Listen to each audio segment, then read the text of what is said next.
Cécilia Attias, l'ancienne première dame de France, a déclenché une vive polémique sur le réseau social X, anciennement Twitter, après avoir publié une photo d'une femme portant le hijab.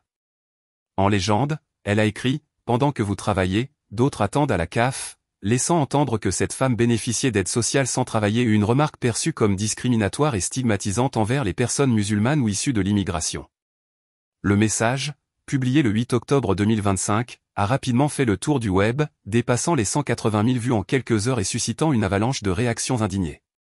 De nombreux internautes et personnalités publiques ont dénoncé un message haineux et lâche. Il a aussi déclaré que il est inadmissible de photographier des gens en situation de fragilité pour attiser la haine, un post dégueulasse, haineux, stupide et lâche. Prendre en photo des gens en loose-dé pour déclencher de la haine sur les réseaux sans même les connaître, c'est vraiment zéro. C'est pas cette dame que je veux voir dégager du pays, c'est les gens comme vous. D'autres ont accusé Cécilia Attias de verser dans un discours populiste et démagogique, cherchant à alimenter les tensions sociales au lieu de les apaiser.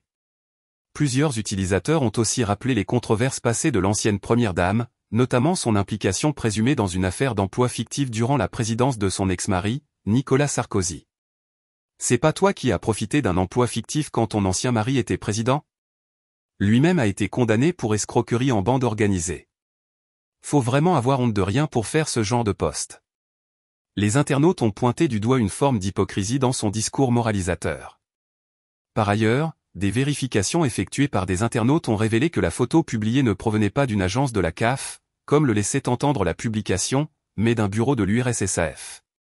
Cette découverte a mis en évidence une manipulation potentielle de l'opinion publique et a renforcé les critiques dénonçant la désinformation.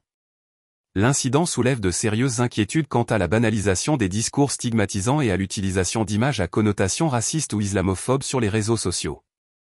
Que de tels propos proviennent d'une ancienne première dame rend l'affaire d'autant plus préoccupante, certains y voyant le signe d'un climat social de plus en plus intolérant et polarisé en France.